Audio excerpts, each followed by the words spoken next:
Bismillahirrahmanirrahim. Assalamualaikum warahmatullahi wabarakatuh. Alhamdulillahi rabbil alamin.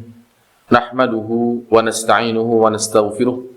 Wa na'udzu billahi min shururi anfusina wa min sayyiati a'malina. May yahdihillahu fala mudilla lahu wa may yudlilhu fala hadiya lahu. Ashhadu an la ilaha illallah wahdahu la syarika lahu. Wa ashhadu anna nabiyyana Muhammadan abduhu wa rasuluh la nabiyya wa la rasula ba'dah. Para penonton yang dirahmati oleh Allah Subhanahu wa taala, puji syukur marilah senantiasa kita panjatkan kepada Allah Subhanahu wa taala. Allah Subhanahu wa taala telah memberikan kepada kita begitu banyak anugerah, begitu banyak kenikmatan, sehingga kita masih mampu untuk menjalani kehidupan dunia ini dalam rangka pengabdian kepada Allah Subhanahu wa ta'ala. Kemudian salawat dan salam semoga selalu kita curahkan kepada junjungan kita Nabiullah Muhammad sallallahu alaihi wasallam, kepada para keluarga, kerabat, para sahabat dan para pengikut beliau yang setia mengikuti dan juga mengajarkan ajaran-ajaran yang beliau bawa dari dahulu, sekarang, ila yaumil qiyamah. Para penonton yang dimuliakan oleh Allah Subhanahu wa ta'ala, pada kesempatan yang baik ini, marilah kita sejenak merenungi sabda Nabi SAW yang diriwayatkan dari sahabat yang mulia Abu Hurairah radhiyallahu anhu, bahwa satu ketika sahabat yang mulia Abu Hurairah radhiyallahu an, ia berkata bahwa ia mendengar Rasulullah sallallahu alaihi wasallam bersabda. Kata Rasul, "Sab'atun yudhilluhumullahu fi dhillihi yauma la dhilla illa dhilluh." Ada 7 macam golongan, kata Rasulullah sallallahu alaihi wasallam, yang akan dinaungi oleh Allah Subhanahu wa taala dalam naungannya, yang mana pada hari itu tidak ada naungan sama sekali kecuali naungan dari Allah Subhanahu wa ta'ala. 7 macam golongan ini, para penonton sekalian, tidak kita bahas satu persatu, akan tetapi yang menjadi titik fokus kita pada kesempatan kali ini adalah golongan yang kedua yang disebutkan oleh baginda Nabi SAW dalam hadis ini. Golongan yang kedua, kata Nabi SAW, adalah syabun nasya'a bi'ibadatillah, seorang pemuda ataupun seorang pemudi yang tumbuh dalam rangka ketaatan kepada Allah Subhanahu wa ta'ala, seorang pemuda yang besar, yang dewasa dalam rangka ibadah kepada Allah Subhanahu wa ta'ala. Para penonton yang dirahmati oleh Allah Subhanahu wa ta'ala, tidak mengherankan bagi kita bahwa di masa mudanya seorang manusia akan dihadapkan dengan berbagai macam persoalan, baik itu dari segi jasmani maupun rohani.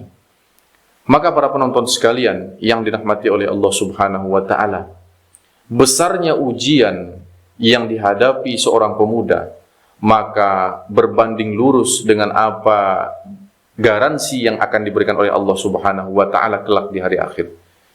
Maka satu jaminan yang diberikan oleh Allah Subhanahu wa ta'ala melalui lisan Rasulullah sallallahu alaihi wasallam, bahwasanya jika seorang pemuda atau seorang pemudi mampu menjaga masa mudanya, mampu tumbuh di masa mudanya itu dalam rangka ketaatan dan ibadah kepada Allah Subhanahu wa ta'ala, tentu hal ini akan dijamin oleh Allah. Ia akan mendapatkan satu tempat naungan di sisi Allah Subhanahu wa ta'ala kelak di hari akhir.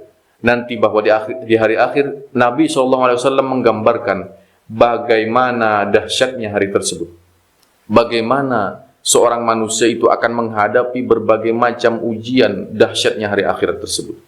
Maka para penonton yang dimuliakan oleh Allah Subhanahu wa ta'ala, para pemuda, para pemudi yang tumbuh dalam ketaatan kepada Allah, juga diiringi dengan kebermanfaatan di tengah-tengah manusia, inilah golongan pemuda dan pemudi yang akan dijamin oleh Allah Subhanahu wa ta'ala akan mendapatkan satu tempat naungan di sisi Allah Subhanahu wa ta'ala kelak. Para penonton yang dimuliakan Allah Subhanahu wa ta'ala, di masa mudanya seseorang, maka kita sebagai generasi muda akan dihadapkan dengan berbagai macam cobaan. Salah satunya godaan demi godaan yang menghinggapi diri kita sendiri.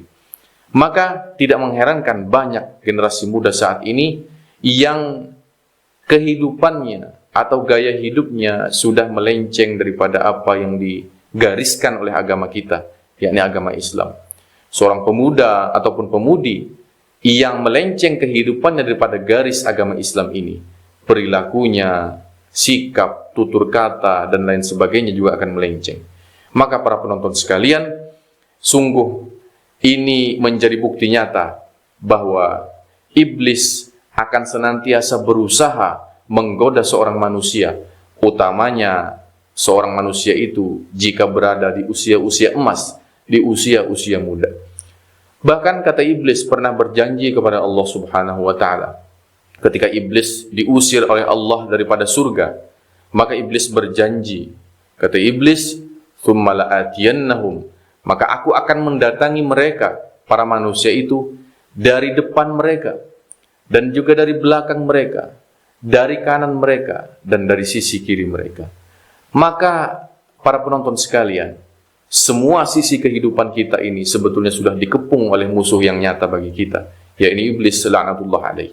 Maka sudah sepatutnya untuk kita, khususnya generasi muda, agar bisa berpegang teguh kepada tali ajaran agama Allah Subhanahu wa ta'ala, agar nantinya kehidupan kita bisa terarah sesuai dengan apa yang dikehendaki oleh Allah dan Rasul-Nya, yang pada akhirnya nanti kita akan mendapatkan satu naungan, satu kenikmatan di sisi Allah Subhanahu wa ta'ala, yang mana pada hari itu tidak ada naungan selain naungan Allah Subhanahu wa ta'ala.